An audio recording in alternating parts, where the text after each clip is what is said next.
Yep. Yes, you are. When you see me on mute, go ahead. Perfect. Shoo been too long. How you been doing, man?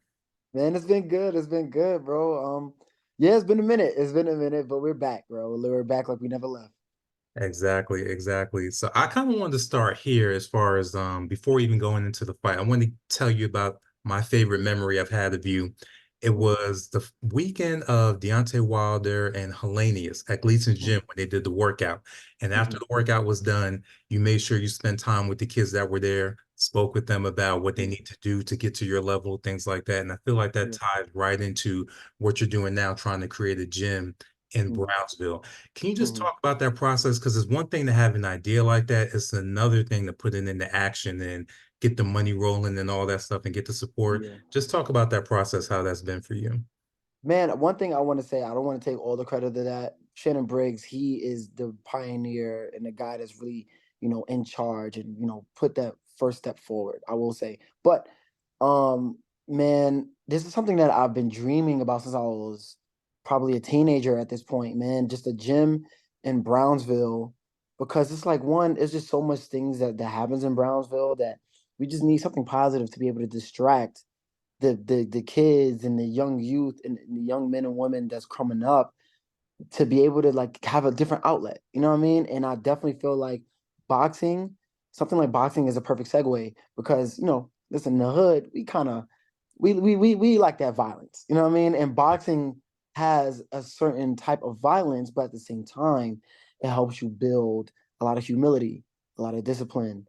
It teaches you, a lot of just to look at the world in a different perspective.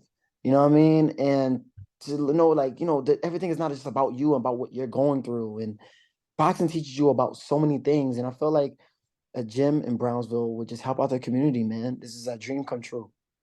Absolutely. And this is one thing I heard when I was young. I grew up in the 90s. The older people would always say, you kids today, y'all are a different breed, blah, blah, blah. Mhm. It's like every generation says that. So I wanted to Yeah. ask your opinion on that because you're still a young guy. Do you Mhm. feel like the kids are different from when you grew up, or do you feel it's the exact same thing that you were going through when you were younger? No, I feel like it's a little different from when I grew up because, like, look, a lot of social norms are different now. I would feel like the way how like parental like a lot of parental things are different. Like the way how I was raised, like I'm getting whipped with the belt. You know what Right. I mean? It's different now and is looked down upon more now. With the whole disciplinary thing and even with kids and like video games and stuff like that. Like, yeah, it was prominent and big when I was coming up, but it's like technology just brings the new generation into not being able to, how can I say, being interactive with one another, person to person as much. Even like little things like self checkout at the supermarket. There's something important about having a cash in your hand and handing it over to the cashier as opposed to just working on a robot on a computer. It's something like this. There's a disconnect that develops naturally that we don't question. So that coming into this next generation coming up in Brownsville and whatnot, like I noticed like it's a different type of mentality. You know what I mean? And it has some good to it. It has some bad to it. But I just hope to be one of those guys coming up as a young guy, but also kind of live in that you know that bridge, that little segue era of not as much technology to a lot of technology to be able to teach the young people to be able to like value the small things, value time that you have with your family, value the little interactions that you may have with your friends and whatnot, and teach them the great things about boxing, man. I just want to be a role model all in all. Absolutely. And to that end, I feel like you really spoiled us in 2023. You fought five times, and even in 2022, you fought four times. So now Yeah. that you got Prospect of the Year with Ring Magazine, ESPN, for Mhm. this year, do you feel you can keep up that same activity, or do you feel like when you're transitioning into that potential contender status, that's Mhm. going to have to inevitably slow a little bit as the competition gets better? Man, I want to fight tomorrow if I if I had to. Man, listen, I love fighting. I love being in the ring. I want to fight as many times as I can. If they want me to have me fight 8 times a year, I'm in there. Like that's just what it is. I really just love to fight, man, and I love to look to continue to learn more about myself and the little things that I may be lacking, things I need to brush up on or whatnot. Me be fighting in the ring, it helps me do that. Me going in these camps and whatnot, it helps me do that. Um, but I think naturally when I get into the contender status, that is definitely gonna slow down. I guess I would rather it not though. Right. I just love to fight, man. I just really like punching the dude in the face. I get a thrill, you know what I mean? But yeah, man, that's all it is though. Yeah, so to that end, we're going to see you back in the ring February 16th against Bernardo Yeah. Torres, second southpaw in 10 fights. I know you mentioned before you feel like you see something in him that could actually bring out things you haven't done in the ring before. What is Mm. that you see? Because I don't think it's just southpaw. What about him do you feel can actually push you to take you to another level? Correction. I said that there is a hope that is something that he brings to the ring that can bring something out of me. I don't know that yet. I will, because to be honest, fighters when they fight certain people, they do certain things. When they fight me, it's a different story. Hmm. When that leather gets put on their chin, they start fighting a little different. So I can't say what he will be able to do, but I will say he has an interesting style. Um, he is supposed to be a step up for me from our last fight. My last fight, Jason Sanchez, he's a tough guy, man. He's never been stopped. Four guys like Oscar Valdez, Alpha Barrett, Christopher Diaz. He's fought some good name guys. And, even though he had lost to those guys, he put up a great fight with them. But, like I said, with me it's different. I know I'm on a different level. Whatever Angelo Torres brings to the table, I will take his best attribute away from him and put on the crowd his performance. Absolutely, absolutely. Now, one of the big things we've seen in the news recently from you, you've always gotten good press, but this is the first time I felt people were looking at you a little bit crazy is when you talked about that you can beat Inoue. I thought that was really funny when some people were getting upset about it. But then I noticed after that, some people started thinking about it more and said, well, when you think about it, he does have a good chance of potentially beating Inoue. I'm not Mm, going to ask you what you see in him because, fight may happen. But mm. what do you feel fans are seeing in you that's making them kind of change their minds about how that fight could potentially go in the future? I think because most of the interviews that I had talking about Inoue, it was before my last fight, right? So Mm, it was like, okay, he's calling out Inoue. Let me see what this guy's about. He's just talking crap, and then mm. they see what I just did, and like, oh, this guy can crack a punch. Is that now to those people that just now watching me and they just saw that one fight and think that I can just crack a punch? Like, nah, y'all gonna see much more Bruce Shushu Carrington. Y'all gonna see I have way more in my arsenal than that. To be honest, nobody has seen what else I have in my arsenal, and I've done it on purpose. Like I've purposely fought a certain way to not dig deep in my bag yet. You know what I mean?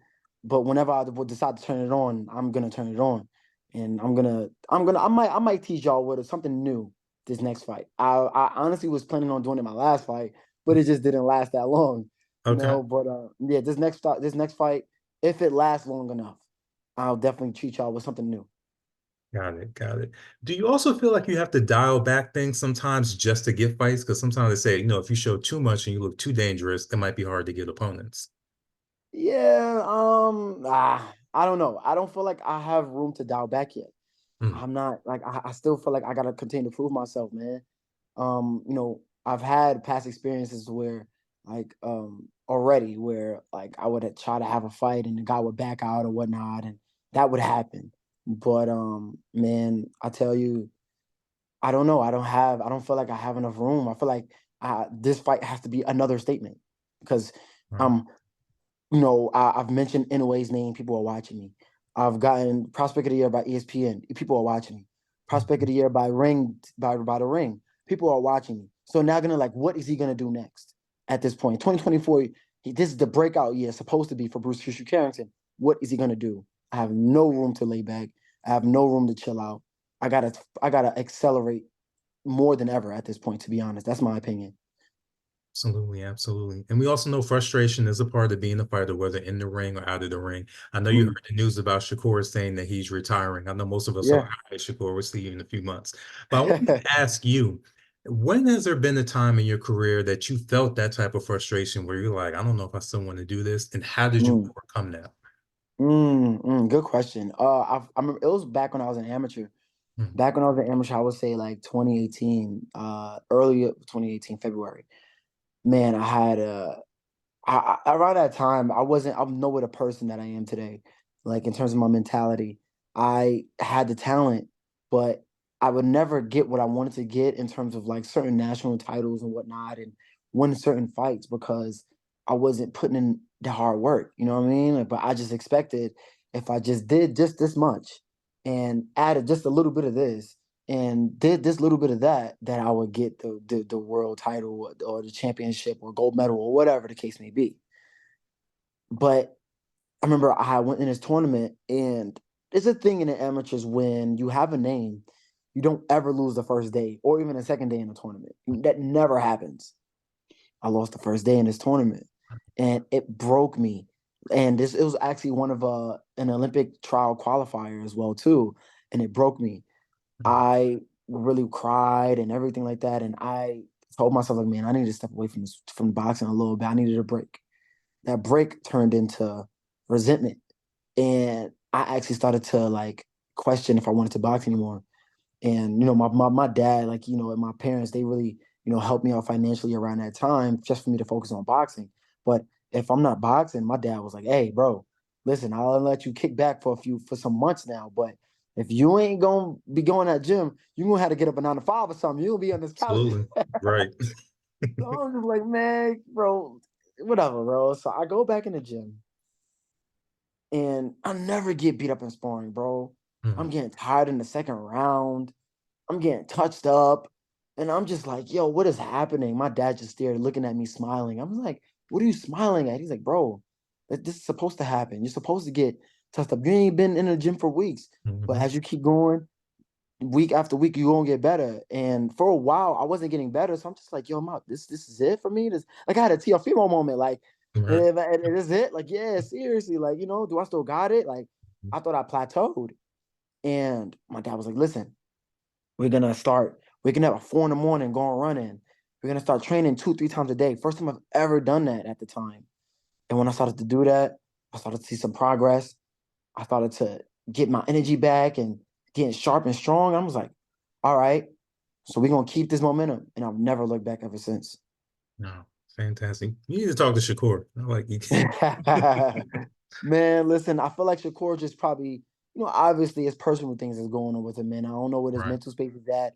You never know what a person's going through and what's going on behind the closed doors, bro. So, I never, judge or make fun of or try to, downplay anything that anyone's going through, man. He's making a decision off of something that, he's dealing with.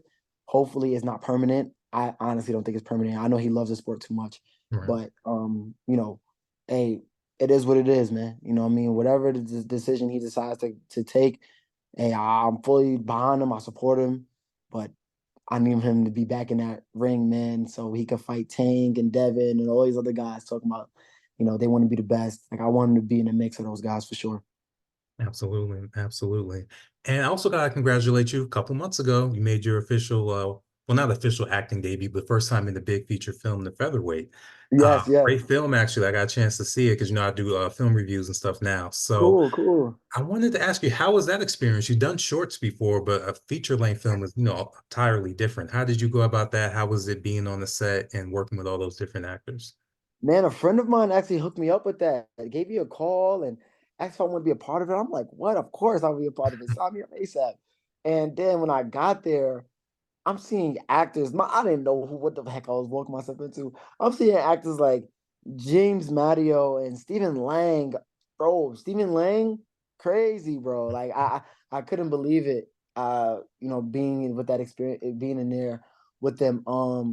But it was a great experience for me as well too because I want to become an actor. I want to become an actor. I want to branch off and do other things as well too. And me doing my little shorts and whatnot, it's more so like kind of I look at it like training. But I'm really into cinematography. I'm really into videography as well. So like I'm into all of that stuff, man. So me to be able to, just start off with the featherweight, that's just the beginning. But it was so much fun, man. I can't wait to get into another project like that as well.